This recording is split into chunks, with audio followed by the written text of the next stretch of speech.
ನಮಸ್ಕಾರ ವೀಕ್ಷಕರೇ.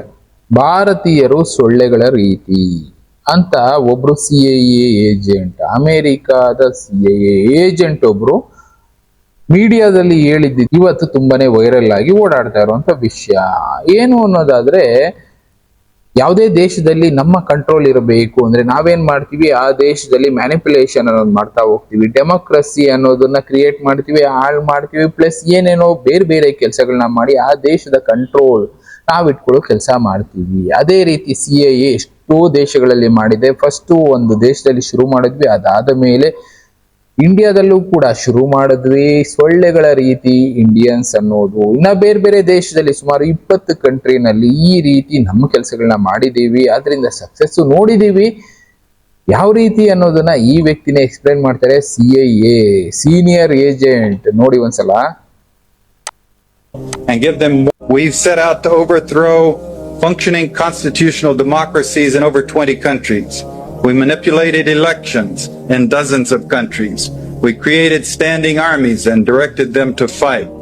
We went after to organize ethnic minorities to encourage them to revolt. The first thing we did in Nicaragua was to go to the Mosquito Indians, who had never gotten along with the other people in Nicaragua very well, and give them more money than they had seen in the entirety of history, and arms and training and rationales and sanctuaries in Honduras, and sent them into Nicaragua to attack, kill, fight, rape, burn, pillage.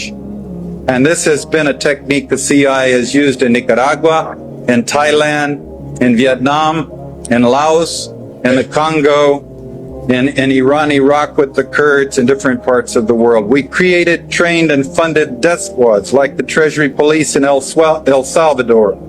And we've assassinated world leaders, including the United States President in 1963, and I'll get to that in more detail in just a moment. You can never be sure how many people are killed in the jungles of Laos or the hills of Nicaragua, but adding them up as best we can, we come up with a figure of 6 million people killed, minimum figure. It has to be more than that. These things are all done in countries of the third world where the governments don't have the power to force the United States to stop destabilizing the country and brutalizing their people.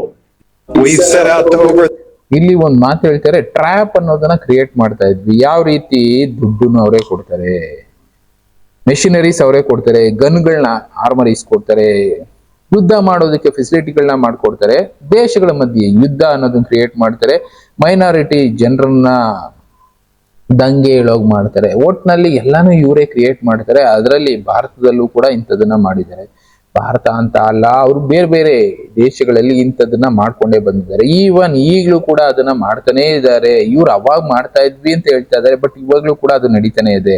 ಎರಡು ದೇಶದ ಮಧ್ಯೆ ಯುದ್ಧ ನಡೆಯುವಾಗ ಮಾಡ್ತಾರೆ. ಕೊನೆಗೆ ಅವರು weapons purchase ಮಾಡೋವಾಗ ಮಾಡ್ತಾರೆ ಅಮೆರಿಕಾದವರು. ಕೊನೆಗೆ ಅಮೆರಿಕಾಗೆ ಎರಡು ಕಡೆಯಿಂದ ದುಡ್ಡು ಬರುತ್ತೆ. ಹೇಗೆ ಈ ಕಡೆ ಒಂದ್ ಕಡೆ ವೆಪನ್ಸ್ ತಗೊಂಡ್ವಿ, ಟೆಕ್ನಾಲಜಿ ತಗೊಂಡ್ವಿ, ಇಲ್ಲ ಸಪೋರ್ಟ್ ತಗೊಂಡ್ವಿ, ಯಾವ್ದೋ ಒಂದ್ ಹೆಸರಲ್ಲಿ ಅಮೆರಿಕ ಶ್ರೀಮಂತವಾಗಿರುತ್ತೆ, ದೊಡ್ಡಣ್ಣ ಅನ್ಕೊಂಡು ಕುತ್ಕೋಬೇಕು ಅನ್ನೋ ಕಾರಣದಿಂದ ಜನಗಳ ಮಧ್ಯೆ ಒಡೆದಾಡೋ ಹಾಗೆ ದಂಗೆಗಳನ್ನ ಸೃಷ್ಟಿ ಮಾಡ್ತಾರೆ. ಡೆಮೋಕ್ರಸಿ ಅನ್ನೋದನ್ನ ಹಾಳು ಮಾಡ್ತಾರೆ. ಓವರ್ ಆಲ್ ಆಗಿ ಅವರ ಕಂಟ್ರೋಲ್ ಅಂದ್ರೆ ಅಮೆರಿಕಾದ ಕೈಯಲ್ಲಿ ಕಂಟ್ರೋಲ್ ಇರಬೇಕು ಅನ್ನೋ ಹಾಗೆ ತಂದು ಇಟ್ಕೊಳ್ತಾರೆ. ಅಂದ್ರೆ ಲೆಕ್ಕ ಹಾಕೊಳ್ಳಿ, ನಾವೆಲ್ಲ ಮೂರ್ಖರಾಗಿ ಬದುಕ್ತಾ ಇದೀವಿ. ಆ ವ್ಯಕ್ತಿ ಹೇಳಿದ್ರು ಮಸ್ಕಿಟೋ ಅಂದ್ರೆ ಭಾರತೀಯರನ್ನ ಸೊಳ್ಳೆಗಳ ರೀತಿ ಟ್ರೀಟ್ ಮಾಡ್ತಾರ.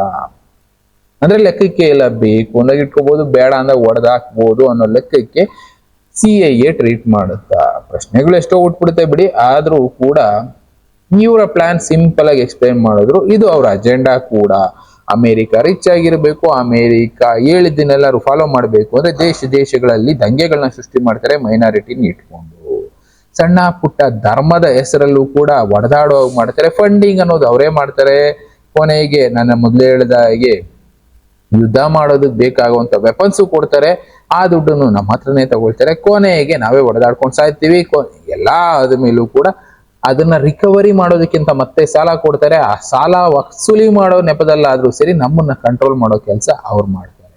ಅಂದ್ರೆ ಅಮೆರಿಕಾದ ಪ್ಲಾನ್ ಏನಿತ್ತು, ಸಿಎನವರು ಈ ರೀತಿ ಪ್ಲಾನ್ಗಳನ್ನ ಅವಾಗಿಂದ ಮಾಡ್ಕೊಂಡ್ ಬಂದಿದ್ದಾರೆ, ಈಗಲೂ ಮಾಡ್ತಾನೆ ಇದ್ದಾರೆ. ನಾವು ಅದಕ್ಕೆ ಮೂರ್ಖರಾಗಿ ಸಲ ಮಾಡ್ಕೊಂಡು ಅವ್ರು ಹೇಳಿದಾಗೆಲ್ಲ ಹೊಡೆದಾಡ್ಕೊಂಡು ದಂಗೆ ಮಾಡ್ಕೊಂಡು ಸಣ್ಣ ಪುಟ್ಟದಕ್ಕೆಲ್ಲ ಗಲಾಟೆ ಮಾಡ್ಕೊಂಡು ಇವರೇ ನಮ್ಮ ಲೀಡರ್ಗಳು ಅನ್ಕೊಂಡು ಬದುಕ್ತಾ ಇದ್ದೀವಿ.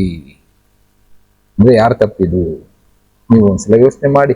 ಒಟ್ಟಿನಲ್ಲಿ ಭಾರತೀಯರು ದೊಡ್ಡ ಮೂರ್ಖರು ಅನ್ನೋ ಮಟ್ಟಕ್ಕೆ ಬೇರೆ ಬೇರೆ ದೇಶಗಳು ಟ್ರೀಟ್ ಮಾಡ್ತಾ ಇದ್ದೇವೆ. ಯಾಕೆ ಅಂದ್ರೆ ಇವತ್ತು ಕೂಡ ದೊಡ್ಡ ದೊಡ್ಡ ದೇಶಗಳು ಹೇಳ್ತಾ ಇರೋದು ಒಂದೇ, ಭಾರತೀಯರು ಯಾವ್ದ್ರಲ್ಲಿ ಬ್ಯುಸಿ ಆಗಿದ್ದಾರೆ ಅನ್ನೋದಾದ್ರೆ ರೀಲ್ಸ್ ಟ್ರೋಲ್ಸ್ ಅಲ್ಲಿ ಬ್ಯುಸಿ ಆಗಿದ್ದಾರೆ. ಅವ್ರಿಗೆ ಅದನ್ನು ಬಿಟ್ರೆ ಪ್ರಪಂಚನೇ ಇಲ್ಲ. ಹೌದು, ಒಂದು ಕಾಲ ಇತ್ತು ಭಾರತ ಅಂದ್ರೆ ಯುವ ಶಕ್ತಿ ಅಂತ ಕರೀತಾ ಇದ್ರು. ಇವತ್ತು ಎಂತ ಪರಿಸ್ಥಿತಿ ಬಂದಿದೆ ಅಂದ್ರೆ ಭಾರತ ಅಂದ್ರೆ ರೀಲ್ಸ್ ಶಕ್ತಿ. ಅಂದ್ರೆ ಮೊಬೈಲ್ ಅಲ್ಲೇ ನಮ್ಮ ಅರ್ಧ ಲೈಫ್ ನ ಕಳೀತಾ ಇದ್ದೀವಿ. ಇಂಪ್ರೂವ್ಮೆಂಟ್ ಬಗ್ಗೆ ಬರೀ ಇಲ್ಲ, ಒಟ್ನಲ್ಲಿ ಓವರ್ ಆಲ್ ಆಗಿ ನಾವೆಲ್ಲ ಸೊಳ್ಳೆಗಳ ರೀತಿನೇ ಬದುಕ್ತಾ ಇದ್ದೀವಿ ಅನ್ನೋದನ್ನ ಎಕ್ಸ್ಪ್ರೆಸ್ ಮಾಡ್ತಾ ಇದಾರೆ.